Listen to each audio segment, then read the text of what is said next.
अब तो वो नोटों से भी महात्मा गांधी का फोटो हटा रहे हैं। सिर्फ उनका रोल देखिए, उन्होंने एक बार भी आवाज नहीं उठाया अनुराग ठाकुर के खिलाफ, एक बार भी आवाज नहीं उठाया कपिल मिश्रा के लिए कि ये दंगा की आग कपिल मिश्रा अनुराग ठाकुर की देन है, ये जहांगीरपुरी को बदनाम किया जा रहा है। आज भी हमारे मासूम भाई लड़ रहा हूँ, लेकिन मुझे अफसोस रहा कि एक इतना मजबूत लड़का, वो एक मेरे छोटे भाई की तरह है महमूद, अब वो लड़ चुका था और उसे बड़े से बड़े नेता जानते हैं, उसके साथ जो भी हुआ बहुत गलत हुआ। मैं उसके साथ दिल से हूँ और हमारे समर्थक भी हैं और मुझे अफसोस लगा कि महमूद बनाते हैं, इलाके के लोग पसंद करते हैं, हमारे भाई बाप हमारी माँ बहनें पसंद करेंगे, हमारी माँ बहनें बताएंगी कि ओखला का नेता कौन है, ओखला में कौन उम्मीदवार है। हमने 5 साल नहीं देखा, हमने पार्टी नहीं देखा, हमने लोगों का मूड देखा, लोगों का प्यार देखा और लोगों के कहने में मैंने ये पार्टी ज्वाइन किया और अब लोगों के बदौलत मैं चुनाव लड़ रहा हूँ।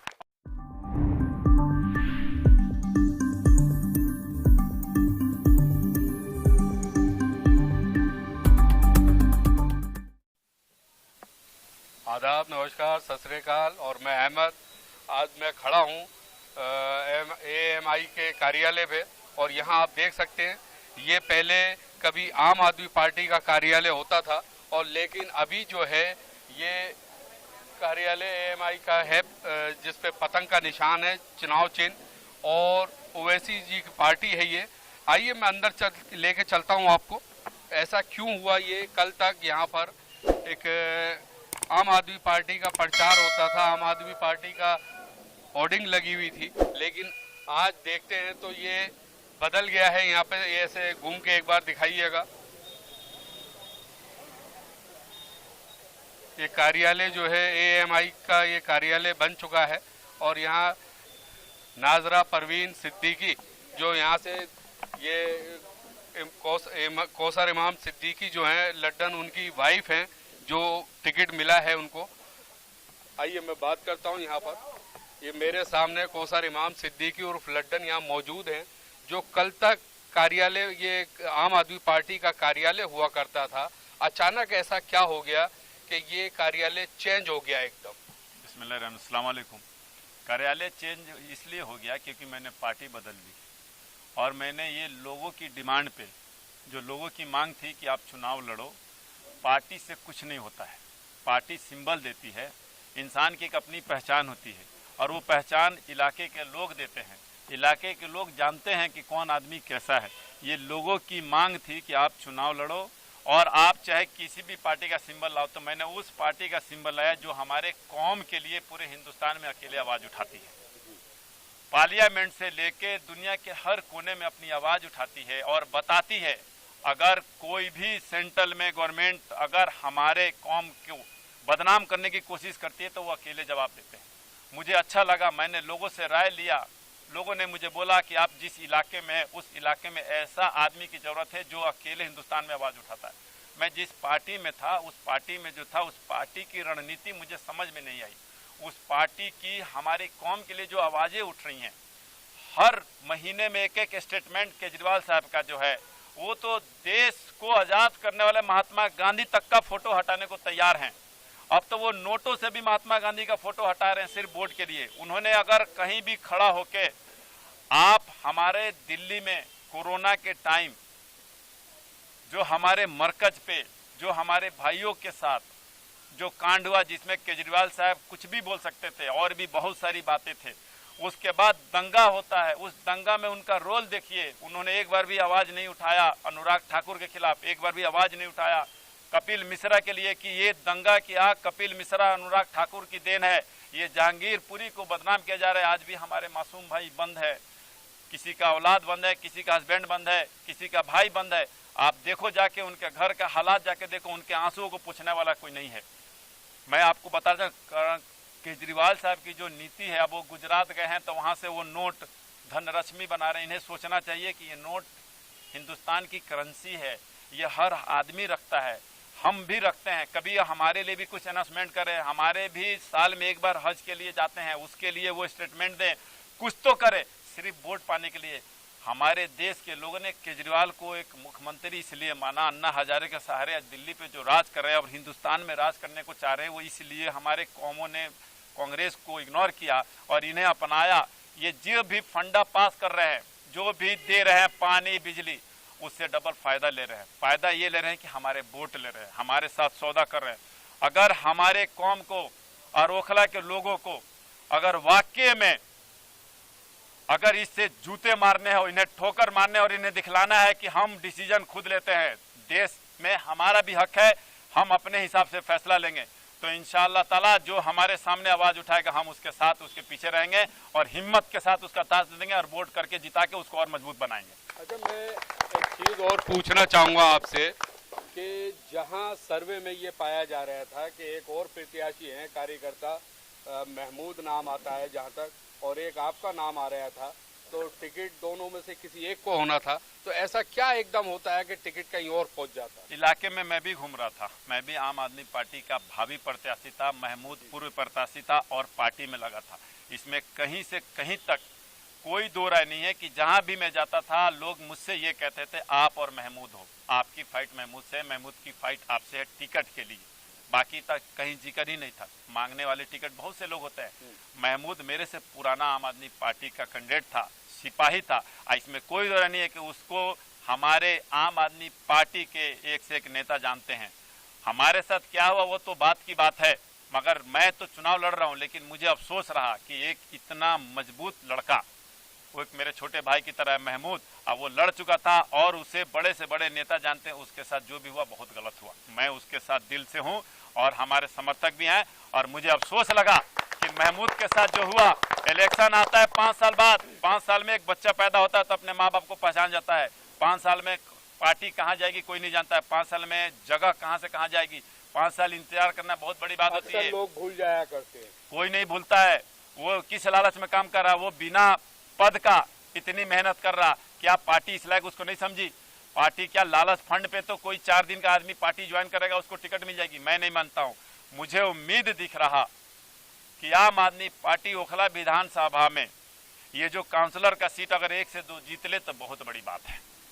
अच्छा, मैं एक चीज और पूछना चाह रहा हूँ, ये निर्णय लेना आपके लिए बड़ा भारी पड़ा होगा कि पार्टी त्याग कर और एकदम ये दूसरी पार्टी में आ जाना, ये कैसे रहा? मैं नेता नहीं हूँ, मैं कुछ नहीं हूँ, इलाके का लोग नेता बनाते हैं, इलाके के लोग पसंद करते हैं, हमारे भाई बाप हमारी माँ बहनें पसंद करेंगे, हमारी माँ बहनें बताएंगी कि ओखला का नेता कौन है, ओखला में कौन उम्मीदवार है। हमने 5 साल नहीं देखा, हमने पार्टी नहीं देखा, हमने लोगों का मूड देखा, लोगों का प्यार देखा और लोगों के कहने में मैंने ये पार्टी ज्वाइन किया और अब लोगों के बदौलत में चुनाव लड़ रहा हूँ। और इंशाअल्लाह ताला अगर हमारे माँ बहनों हमारे भाई भाइयों में थोड़ा भी हमारे लिए और अपने कौम के लिए जो है मोहब्बत होगी और उन्हें लगेगा कि इस पार्टी को और इस लड़के से हम काम ले सकते हैं तो इंशाअल्लाह ताला बहुमत के साथ मैं जीत कर दिखलाऊंगा। भाई मेरे साथ कोई और, इधर ये चौधरी साहब हैं यहाँ पे जी, क्या कहेंगे आप? पत्रकार बंधु, आप यहाँ तक आपने कष्ट उठाया, इसके लिए सबसे पहले मैं आपका धन्यवाद देना चाहूँगा। अभी आपने हमारे लीडर हमारे नेता कौसर इमाम सिद्दीकी से एक सवाल किया। कल तक हम यहाँ आम आदमी पार्टी का बोर्ड दिया खाया करते थे ऑफिस का, आज ये पतंग का कार्यालय बन चुका है, एमएमआई का कार्यालय बन चुका है। इसकी वजह हमने परसों इसी तरह के एक ऑफिस का उद्घाटन परसों हजारों लोगों के बीच में वहाँ किया था। और जब अचानक एक ऐसे प्रत्याशी को जिसका कहीं हमने कभी सुना भी नहीं था कि इस तरह का कोई प्रत्याशी आम आदमी पार्टी का हो सकता है, तो कुछ नाराजगी थी। और इस झंडे को संभालने का काम, इस पार्टी में आने का काम हमसे क्षेत्र की जनता ने कराया। जो हमारे लोग बीच मौजूद थे उन लोगों ने हम पे जोर से और प्रेशर से कि हमारे वोट से आपको जो कुछ बनना है, आज ये फैसला भी हम करेंगे आपको किस पार्टी में जाना है। तो हमारे उन लोगों ने हमें ये बताया कि आपको असदुद्दीन ओवैसी की क़यादत में जाना है। उसी के तरीके से हम की राय थी, हाँ, ये जनता की और राय जनता लेके पहुंची वहाँ पर। हाँ, इस पार्टी में आने का हमने काम किया और हम आपके माध्यम से क्षेत्र की जनता को, इस वार्ड 89 के लोगों को ये पूरा आश्वासन दिलाना चाहते हैं कि अगर आपने कौसर इमाम सिद्दीकी को, आपने अगर असदुद्दीन ओवैसी साहब को क़यादत करने का मौका दिया तो आपका ये काउंसलर कौसर इमाम सिद्दीकी आपकी शर्तों पर, आपके इरादों पर, आपके कामों पर पूरी जिम्मेदारी से खरा उतरेगा। इसी के साथ मैं अपनी बात समाप्त करता हूँ। ये थे यहाँ पर जी। मैं आपको एक बात बताना चाहता हूँ कि आम आदमी पार्टी जब से दिल्ली में आई, कुछ चंद बाद महमूद ज्वाइनिंग किया, मेरा तो बस 3 साल हुआ। महमूद कोई इसमें कहीं से कहीं तक ये चीज नहीं दिया जा रहा कि महमूद आम आदमी पार्टी का कैंडिडेट नहीं था। बिल्कुल था, ओखले का एक मजबूत सिपाही भी था। और उसके पीछे जो लोग थे उन्हें अफसोस है, वो जो फेसबुक पे मैं भी देखा, मुझे भी अफसोस लगा कर मैं मिलने गया, वो घर पे मौजूद नहीं था। वो एक मेरे भाई की तरह। ये हमारी जो लड़ाई थी, ये लड़ाई एक टिकट के लिए थी। दिल्ली लड़ाई हमारी नहीं थी, इलाके की वजह से लड़ाई नहीं थी। ठीक है, अल्लाह ताला अगर उसको इज्जत देता मैं उसके पीछे रहता। मगर आप पार्टी के बल पे, आप केजरीवाल साहब जितना अपना ढोंग रचा रहे हो, आप जितना आप काम दिखला रहे हो, अगर आप काम दिखलाते तो महमूद का टिकट कभी भी नहीं काटते आप। अगर आप काम के बल पे टिकट देते तो वो हकदार महमूद था। अगर था कोई महमूद के बाद तब वो मैं था। मगर ठीक है, लोग कहते हैं दंडमंड, मैं नहीं मानता। अगर वाकई पसीनों का मेहनत कोई शाम को देता है ना, तो उसको चुकदा कहा जाता है। ये पार्टी जो है अब पैसों के पीछे भाग रही है, ना कि कैंडिडेट के पीछे और अपने पुराने कार्यकर्ता के पीछे और ईमानदार के पीछे भाग रही है। मैं नहीं मानता। एक बात और कहना चाहूंगा मान्यवर, जहाँ तक आप जैसे हमारे कौसर भाई ने बताया कि एक ऐसे प्रत्याशी को आम आदमी पार्टी ने टिकट दिया है, यहाँ आकर हमें ऐसा लगता है या तो भाई भतीजावाद का इस्तेमाल किया गया है या धन लक्ष्मी का इस्तेमाल किया गया है। अगर मुझे यही दो रास्ते लगते हैं जिसके माध्यम से ऐसे प्रत्याशी को आम आदमी पार्टी को टिकट देना पड़ा, जहाँ धन का प्रयोग हुआ है। कहने का मतलब है कि धन का इस्तेमाल हो सकता है, धन का प्रयोग हुआ है। हमें तो पूरा आश्वासन है, या तो यहाँ भाई भतीजावाद है या धन का प्रयोग हुआ है। इसके अलावा दूसरा कारण हमें नहीं लगता। इसी के बाद मैं अपनी बात समाप्त करता हूँ। आम आदमी पार्टी का शुरू से ही ये रहा है धोखा देना, और ये बात हमारी जनता, हमारे नगर के हमारे भाई बंधु सभी लोग समझ चुके हैं कि ये किस पैटर्न पे काम करती है आम आदमी पार्टी। इसके अंदर में सिर्फ और सिर्फ धोखा देना है, और धोखे की माफी कभी नहीं होती है। और ये इंशाअल्लाह ये पूरी जनता बता देगी कि धोखे की माफी नहीं होती है, और कभी ये माफी के लायक नहीं काम किया इन्होंने, और ना कभी जनता हमारी माफ करेगी इनको। ये मैं दो तीन बातें हैं, बहुत इम्पोर्टेंट है। आम आदमी जो पार्टी है शुरू से ही ये संघियों की पार्टी है। अगर केजरीवाल का आप बैकग्राउंड देखेंगे, शुरू से बैकग्राउंड देंगे तो उनकी बैकग्राउंड है ना, वो हाफ इनको मुसलमानों का वोट तो चाहिए लेकिन मुसलमानों को हिस्सेदारी नहीं देंगे। जो भी इनके पार्टी में ग्रो करता है उनको साइड लगा देते हैं। जैसे प्रशांत भूषण है,